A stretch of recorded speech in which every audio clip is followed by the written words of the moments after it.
The shuttle drifted toward the Solaris assembly spire like a dark shard against the blazing curve of the nearest star. Even from orbit, the station projected authority, 4 kilometers of armored alloy, shimmering with the banners of hundreds of species.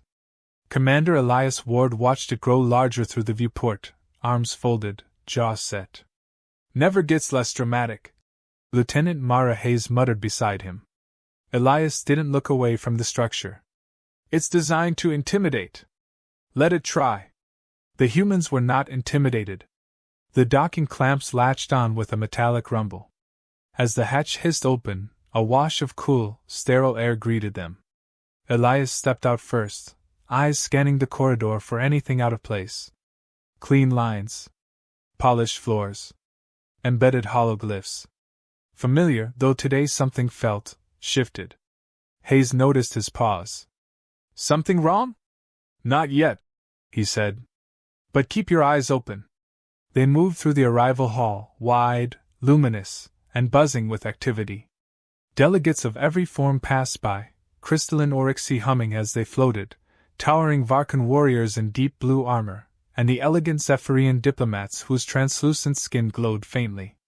Most gave the humans cursory glances, some with interest, others with thinly veiled amusement.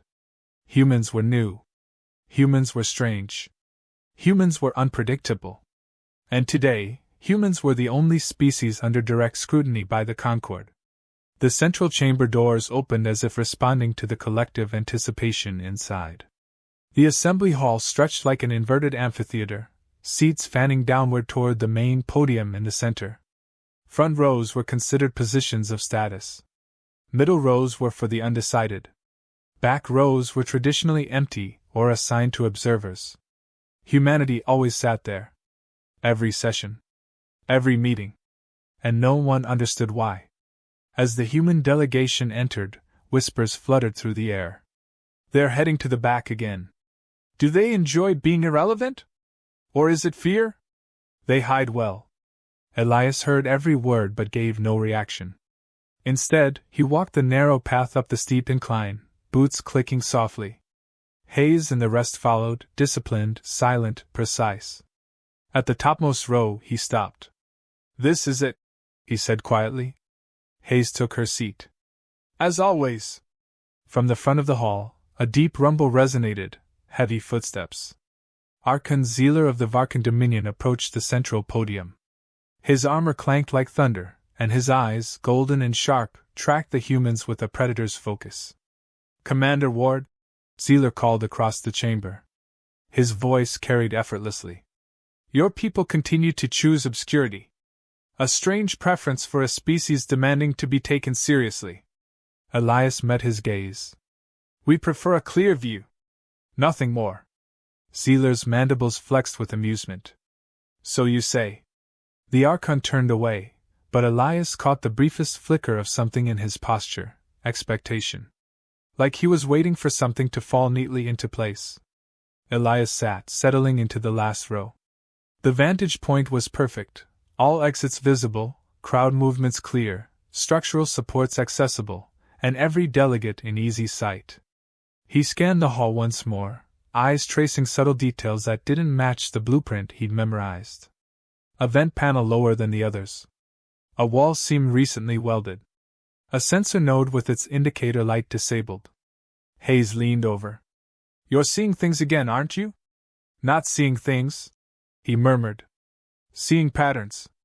She followed his gaze, though she wouldn't see the same danger. Elias had learned long ago that most species scanned for obvious threats.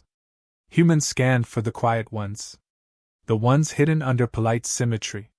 The assembly bell chimed, a clear crystalline tone that silenced the hall. Chancellor Veselith floated forward, her ethereal form pulsing with diplomatic calm. "Let us begin the 73rd Convergence. We gathered to evaluate humanity's petition for expanded territory and military autonomy." Murmurs rattled around the chamber. Zealer raised a hand immediately. "Before any discussion, I request that the human delegation relocate to the honored front rows. Their current placement is inappropriate for their petition." Elias stood at once.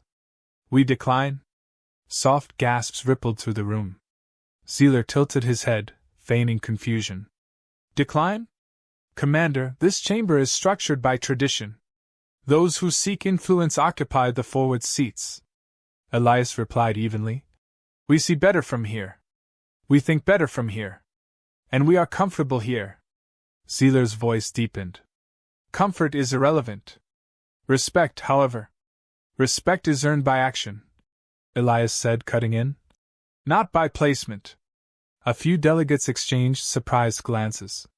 Zephyrians whispered. Varkan warriors glared. Sealer's tone hardened. You insult this assembly. No, Elias answered. We're simply not moving. For a tense heartbeat, the hall froze. Sealer's eyes narrowed ever so slightly, an expression more revealing than any words. Eventually, he turned his attention back to the Chancellor with forced composure. Very well, he said smoothly.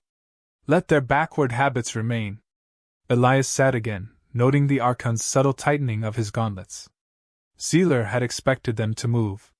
He needed them to move. Which meant the front rows were dangerous. Hayes whispered. You think this is a setup? I think front row seats were never meant to be an honor. Elias kept his voice low. Stay focused. Watch everything. As the assembly proceeded, debates, economic proposals, territorial adjustments, Elias's attention drifted repeatedly to the small irregularities he noticed. Something beneath the floor. Something behind the podium.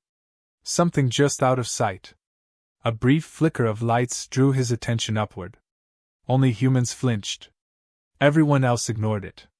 Power fluctuation, Hayes said, checking her wrist display. No, Elias corrected softly. A systems handoff. They're rerouting power somewhere. Where? That's what worries me. The council droned on, but tension continued to coil inside the room like an unseen pulse. The more Elias watched Sealer, the more he recognized deliberate restraint. The Archon pretended neutrality, yet his gaze returned to the humans repeatedly, each time heavier with calculation. At the center of the chamber, Chancellor Veselith lifted a shimmering tablet. We will now review the Varkan security assessment. Suddenly, the lights dimmed. Only for a heartbeat. But it was enough. Elias straightened. Hayes tensed beside him. That wasn't a handoff. No, he said quietly. That was a test. The Chancellor raised a hand. Apologies. A minor grid irregularity. Sealer spoke before she could continue. Perhaps we should recess briefly. His tone was too calm. Elias's instincts sharpened like a blade. We stay exactly where we are, he whispered. Hayes nodded. The rest of the humans mirrored her. Below, Sealer glanced back at the darkened front rows. Something like satisfaction flickered across his face. Elias leaned back in his chair, gaze locked on the Archon. Whatever you're planning, he murmured. You expected us to be down there. The lights flickered again, barely noticeable. But not to him. Elias exhaled slowly. The back row had never felt more necessary. The assembly returned from recess with a stiffness that clung to the air. Delegates shuffled back to their positions, murmuring about the earlier power fluctuations. Some blamed station maintenance. Others suspected sabotage. Only Elias knew the truth rested somewhere between the two, and closer to the latter. He stayed silent as the humans resumed their seats in the back row. Hayes leaned forward on her elbows, watching the alien officials return to the center podium like performers forced to continue a play after noticing flames backstage. Do you think Sealer expected the outage to nudge us forward? She whispered. Elias shook his head slightly. He doesn't want a nudge. He wants certainty. She understood. If the trap required proximity, the humans had denied him the one element he needed. Below, Archon Sealer stepped into the middle of the room with smooth, unhurried authority. Esteemed delegates, he began. Before we resume official business, I propose a procedural adjustment. Murmurs rose immediately. Protocol changes were rare, and often dangerous. The Archon continued. Human representatives are currently seated outside traditional diplomatic alignment, which hinders the clarity of discussion. For the remainder of this session, I request they be moved to the primary tier. He pointed to the front row as if indicating a prize. The Chancellor frowned. Commander Ward, is your delegation willing to comply for improved cohesion? Elias stood with calm composure. Respectfully, Chancellor, we decline. Ripples of disapproval rolled across the chamber. Several species exchanged irritated glances. A crystalline Oryxy delegate emitted a clicking resonance that signaled offense. Even the ever-neutral Zephyrians displayed a faint pulse of dismay in their translucent skin. The Varkan delegation, by contrast, looked pleased. Zealer folded his arms behind him. Declining again? Humanity requests influence yet refuses the responsibilities of position. How do you justify the contradiction? Elias met his stare with measured tone. Clarity, safety, and observation. Nothing prevents productive dialogue from this location. A slender, feathered Ilari representative rose, feathers shivering. Do humans not understand symbolism? The front row is a gesture of respect. Hayes muttered. I'd rather respect structural integrity. Elias pressed forward. Our position affects no one's ability to communicate. It only affects where we choose to listen. Zealer tilted his head, smiling without warmth. Curious. You behave as though threats lurk within diplomatic halls. Elias held his gaze. Caution is not paranoia. A deeper murmur followed that comment. Zealer watched the reaction carefully, as if weighing the room's shifting sentiment. The Chancellor attempted to restore order. Let us avoid escalating unnecessary conflict. Commander Ward, will your delegation at least consider a compromise seating? Elias scanned the hall again. The vents. The welding marks. The disabled sensor node. Every inconsistency pointed toward one truth. Something was wired into the front section. Something with purpose. No compromise, he said. We remain here. Zealer exhaled slowly through clenched mandibles. The expression was almost too controlled. If fear dictates your behavior, perhaps the Concord must reconsider humanity's readiness for expanded jurisdiction. Hayes whispered. He's trying to provoke us. And failing, Elias replied quietly. The Chancellor gestured gracefully. Archon, let us continue the session without forcing compliance. Humanity has made its position clear. Zealer inclined his head with exaggerated grace. As you wish. His voice held victory, not concession. The assembly moved on to resource allocation. Then trade routes. Then defense protocols and neutral zones. Elias listened with one ear while his attention remained fixed on the hall's subtle imperfections. A micro-vibration traveled through the structure beneath the floor, so faint only someone trained to recognize stabilization shifts would notice. Elias frowned and checked the ceiling again. A faint sheen glimmered above the front rows, barely visible through the thick glow panels. Hayes followed his line of sight.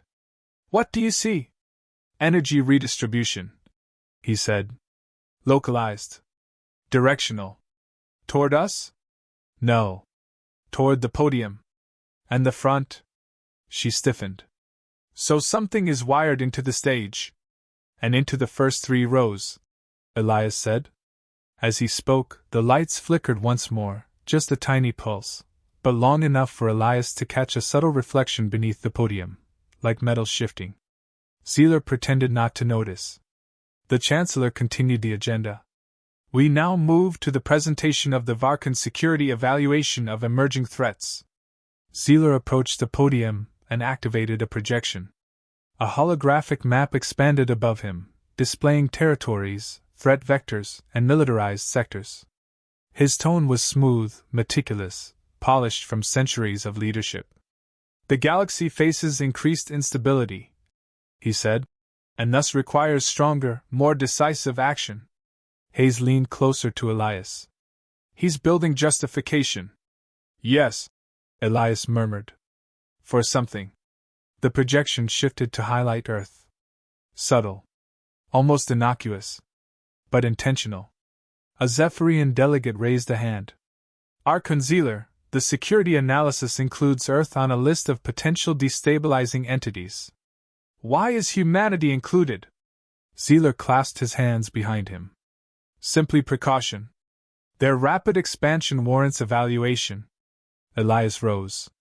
We object to being categorized without prior review. Sealer didn't turn. Your objection is noted, Commander.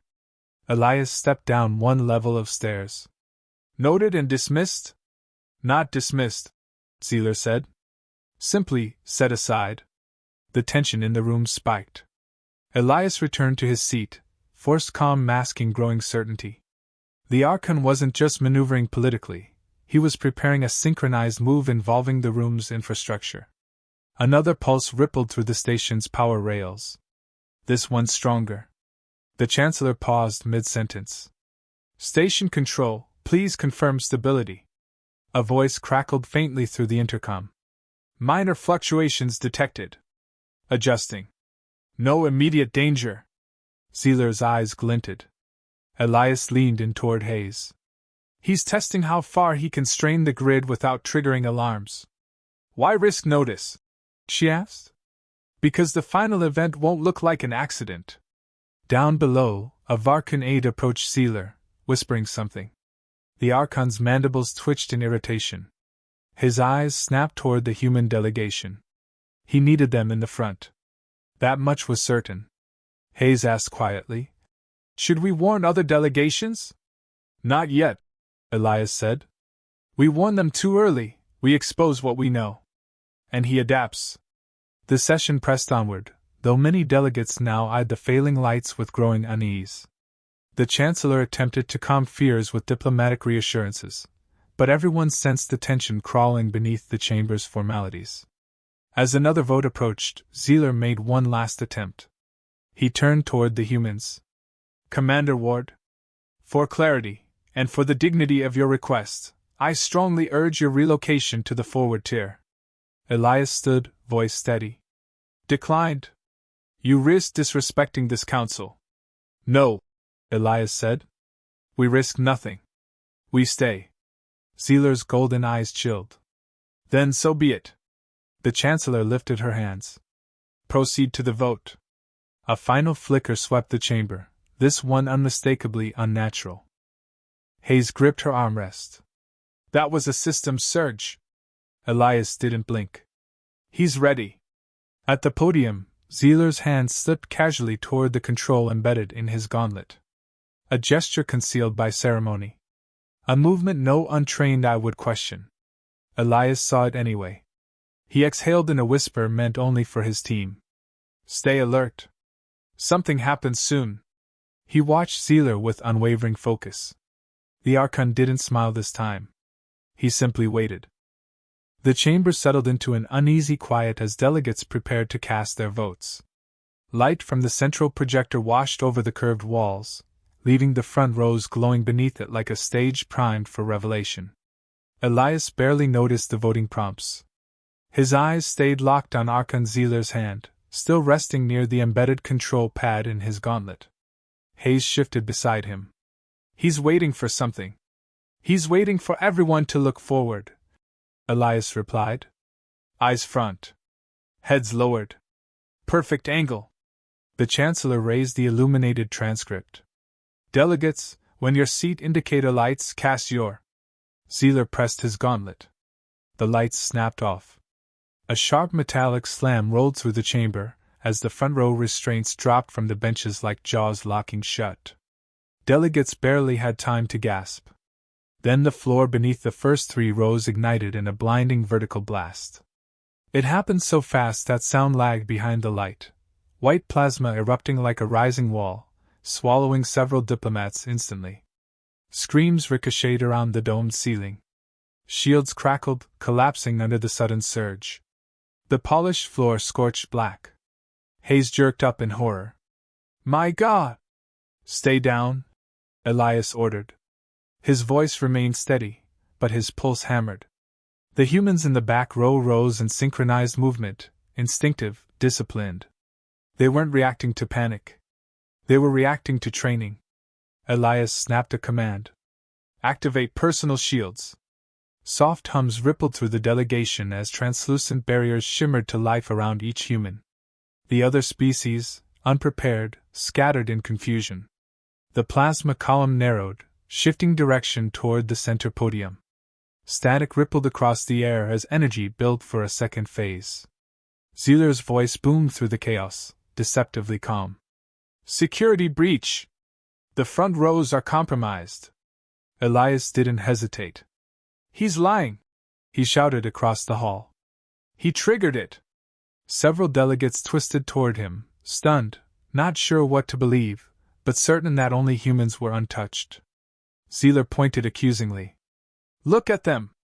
Untouched in the chaos! They knew this would happen! Elias vaulted down one step. We knew you would cause it! The hall groaned as emergency shutters slid down around the stage area, sealing the burning wreckage. Smoke curled upward, mixing with the metallic tang of scorched alloy. Zealer's gauntlet flashed again. A second pulse surged through the chamber, this time from the ceiling. Panels snapped open like wings unfurling, revealing mounted emitters aimed straight at the center and lower tiers. Dozens of weapons, covert, silent, deadly. Hayes muttered. He wired the whole chamber. Elias answered. He expected us to sit in the blast zone. He needed us dead to justify the coming war. Zealer raised his voice, full of theatrical outrage. Seize the humans! They've sabotaged the assembly! The emitters powered up with a rising whine. But none of them aimed at the back row. Elias took 3 steps down and shouted with command authority that cut through the panic. All delegations, down! Now! Some species obeyed on instinct. Others froze, overwhelmed. The emitters fired in a scattered, chaotic barrage, lasers slicing across lower seating tiers, detonating chairs, blasting chunks from the marble floor. Crystalline Oryxes shattered into fragments of light. The Ilari flung themselves skyward, wings half-scorched. Humans remained calm. Elias tapped a control on his wrist. Jammer on! Hayes echoed the command. Jammer activated!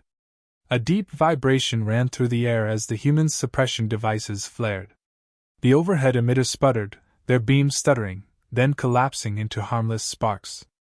Gasps echoed through the hall. Zealer froze, golden eyes widening. Elias started walking toward him. Not running. Not charging. Just walking. Confidence radiated off him with each step. You set a trap. And you expected us to sit where you needed us, Elias said, voice echoing through the dim emergency lights. You built your plan on assumptions. Zealer's mandibles clicked in anger. You presume too much, human. You presume too little. The station lurched as emergency bulkheads engaged. Sirens began to wail. Delegates scrambled for cover, some cowering, others glaring at Zealer. The Chancellor, shaken but alive, floated backward from the podium. Archon Zealer, explain yourself. Zealer ignored her, eyes locked on Elias.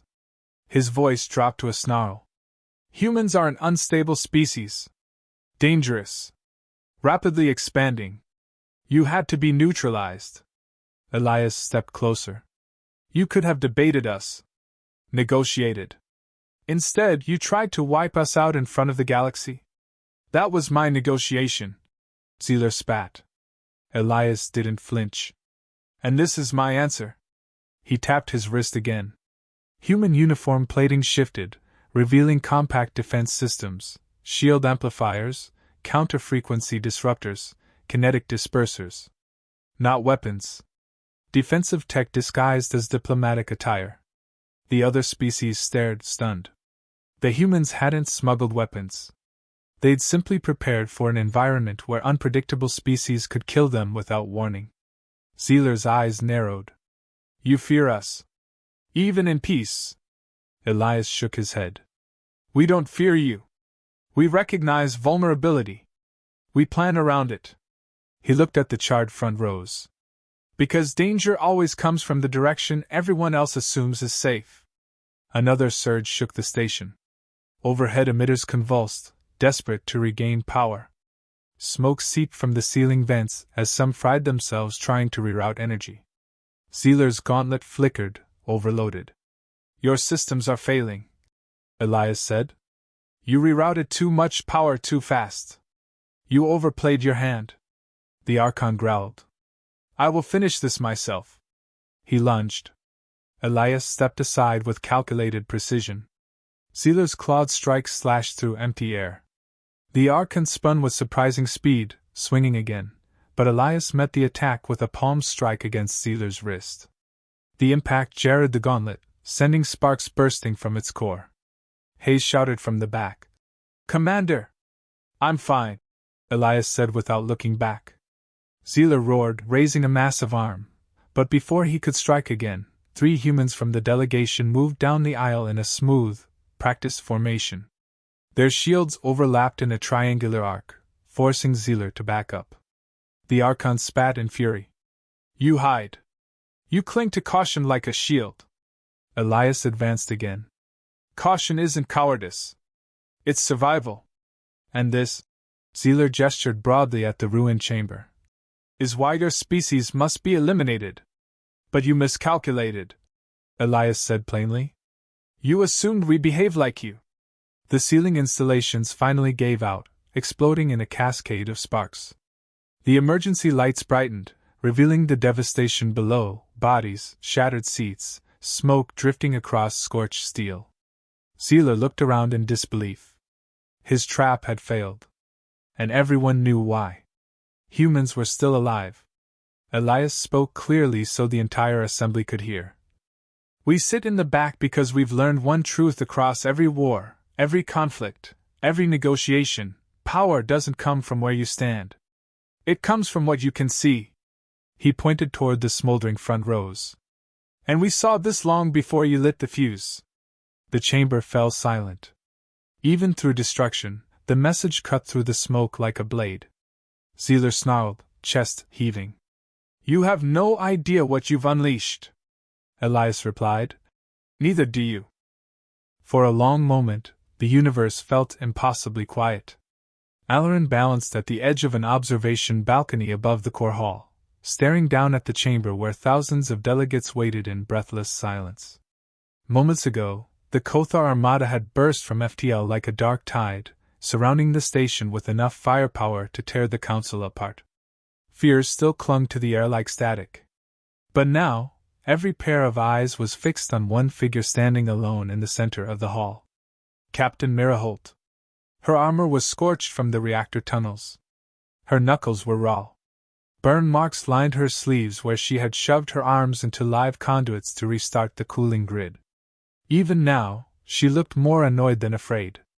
Mira exhaled, rolled her shoulder, and addressed the Kothar hologram suspended above the hall. You want a demonstration? Her voice echoed with the kind of calm that made stronger species uneasy. Fine. But remember, you asked? A ripple of unease passed through the delegates. Alarin swallowed. This is where everything changes. The Kothar warlord, a towering mass of obsidian plating and molten red veins, leaned closer to the holographic projection. Human, it rumbled. Your threats are noise. Your defiance is predictable. What new trick do your frail bodies offer? Mira cracked her neck. No trick, she said. Just a reminder of what happens when you corner us. She turned and pointed toward the upper tier. Back row, on your feet. The hall pulsed. Alarin had read about them. Every species had the scattered, quiet groups of humans who always stood against walls, sat near exits, or lingered where no one paid attention. Diplomats thought it was a behavioral quirk. Comfort zones. Sociologists labeled them background adapters. Warriors chalked it up to paranoia. They had never considered the real reason. Now they saw it. At Myra's command, hundreds of humans rose from their seats along the walls, the unnoticed observers, assistants, technicians, guards, interns. Ordinary looking. Silent. Unassuming. Until they moved. Their postures shifted. Their breathing synchronized. Their expressions sharpened.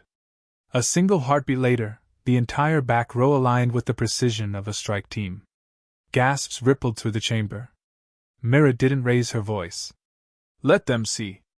Alarin felt the ground vibrate as the humans pressed their palms to the floor. Every console responded, lights flickering, encrypted channels opening, dormant protocols awakening. The station's ancient defense grid hummed to life, resonating with a sound Alarin had never heard before. A near-mythical override code scrolled across the hollow panels. Priority access, human military network, auth level Sigma. Delegates stood frozen. Impossible, someone whispered. That system has been dead for centuries. Mira didn't even look up from the console she'd seized. Humans built half the station's skeleton. We never forget our exits. We never forget our switches. And we never sit in the back without reason. The Kothar warlord snarled. This is meant to impress me? No, Mira replied, and keyed the final sequence. This is meant to warn you. Outside the station, dormant defense pylons unfolded. Pulse cannons, hidden for generations beneath layers of sealed alloy, warmed with a glow that spread across the void. Shield harmonics crackled. Automated targeting arrays locked onto the Kothar armada with perfect, silent efficiency. Alarin's breath stalled. The station wasn't defenseless. It had simply been waiting for humans to wake it. The warlord's molten veins pulsed faster. You would fire upon us? You dare! Across the back row, humans tapped wrist devices. Thousands of microdrones streaked from vents, forming a shield lattice between the station and the invaders. Other humans synchronized with gravity consoles, subtly adjusting the station's rotational mass so incoming projectiles would shear off instead of penetrate.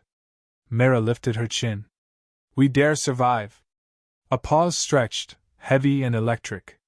Then she closed the channel. Turning to the council, Mira spoke with quiet finality. You want to know why we sit in the back? She swept her gaze across the hall. Because when things go wrong, and they always do, that's where the exits are. That's where the blind spots are. And that's where we can move before anyone else realizes danger has teeth. Her words struck with the force of truth. We learned on 100 worlds. In 1,000 wars. We aren't the strongest, the fastest, or the oldest. But we are the ones who've had to adapt first, die first, rebuild first. Humanity survives because we're always planning for the room to collapse. Silence claimed the hall. Even the air felt still. So, Mira concluded, if the Kothar want to fight, they'll have to get through every human in this room, and the entire station, before they touch any of you. Alarin felt something shift within the delegates. A quiet admiration. A dawning fear. A new understanding that ran deeper than any diplomatic speech. The Kothar warlord flickered back into view, incandescent with fury. You think this display will stop us? Mira finally smiled. Not stop. Discourage. She tapped a single button. The station's cannons realigned in a sharp, unified motion. Outside, 8 Kothar cruisers lost shields simultaneously. Their systems flickered. Their formation wavered.